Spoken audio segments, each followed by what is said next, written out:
We're into the 21st century with Peter Jackson's 2005 reimagining of King Kong that somehow manages to be twice the length of the original because why not?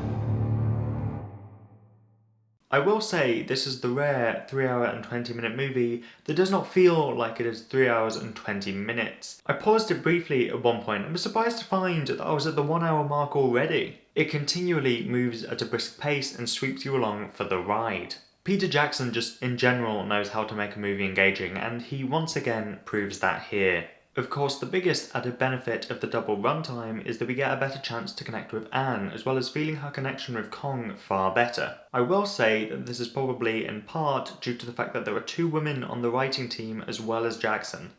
I also like that Kong isn't just attracted to Anne because she's a blonde beauty, but also because she has tenacity and her vaudevillian skills entertain him. The vaudeville part in particular just feels like a very smart move. It shows where she's at in her career, shows the struggles of life in the Depression as an artist, as well as being such a broad comedy style that of course a big monkey would enjoy it. It crosses the language barrier whilst being full of big slapstick moments with big slapstick emotions that can play to a big monkey. In retrospect, it's a fairly simple idea, but it's a smart one in my opinion.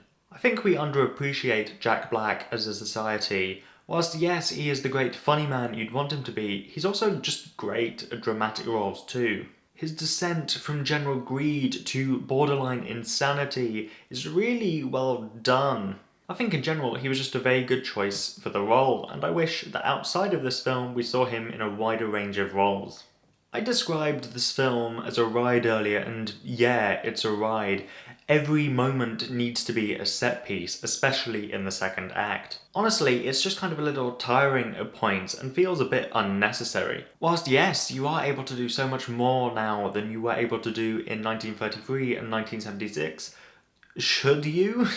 For example, the T-Rex fight in the original is just a one-on-one scrap and partly feels so brutal because of how low-key it is. On the other hand, the 2005 fight has 3 T-Rexes, and oh no, they're fighting and lands in his hand.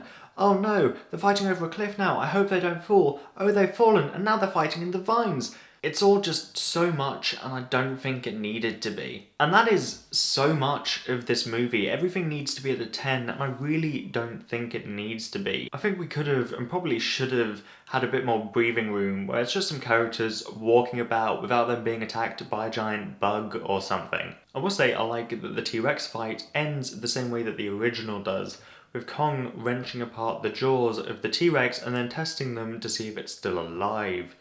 It's a nice touch, I appreciate it. It's weird that there is this increase in scale and wow factor, and yet a moment that was already impressive in the original just isn't here in this one. Instead of the gate opening, we have this overblown sequence of Anne being lowered on a weird arm contraption thing, whilst everything around her is just on fire. Once again, you could have just made this far simpler and it would have worked far, far better for me, I think. Bigger does not always mean better, although the gate here is actually bigger, but you've decided not to open. Fine. I also do like that Anne does not appear in Denham's show at the end, because why the hell would she? Of course it would be weird if she did appear in the show that's torturing and making a mockery out of this creature that she has developed a connection with. It's just a nice handling of that element of the story. What's not such a great handling of an element of the story is how the indigenous people are treated. They're so inhumanly portrayed, grotesquely designed and performed. They have constant rolling eyes and weird cracking sound effects. It's often uncomfortable to watch at points. Not for the ways in which the filmmakers intended. And that's not to mention that the 1976 film allows its one black character to live, whereas this one doesn't. None of the two, if you count the bizarre inclusion of Choi as a reinvention of the original's Chinese stereotype character, of the core POC cast, are able to survive this film. I mean, at least they're not the first to die, I guess. Is that a plus? And sure, most of the characters in this film die, but when you have so few POC, I mean... But Tom, I hear you saying. Ben didn't die for needless reasons, he died for the plot. Yeah, he died in service of a white guy's character arc. A white guy who genuinely doesn't really do anything after that point.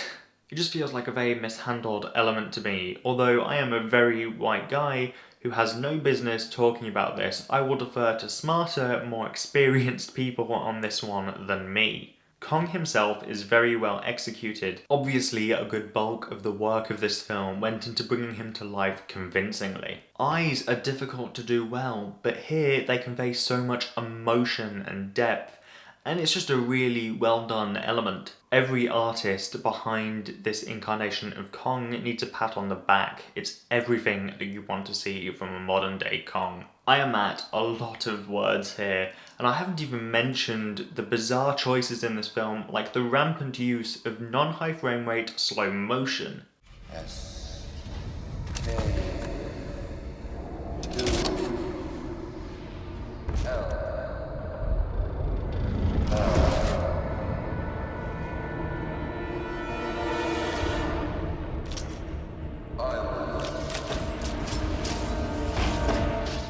It's a truly weird choice, but I don't want to make this too long, so I will just leave it be for now. Overall, it's a fun time that rarely lets up its pace, although this does come with the unfortunate side effect that every moment feels like it has to be a big moment, and that can tire you out to the point of frustration.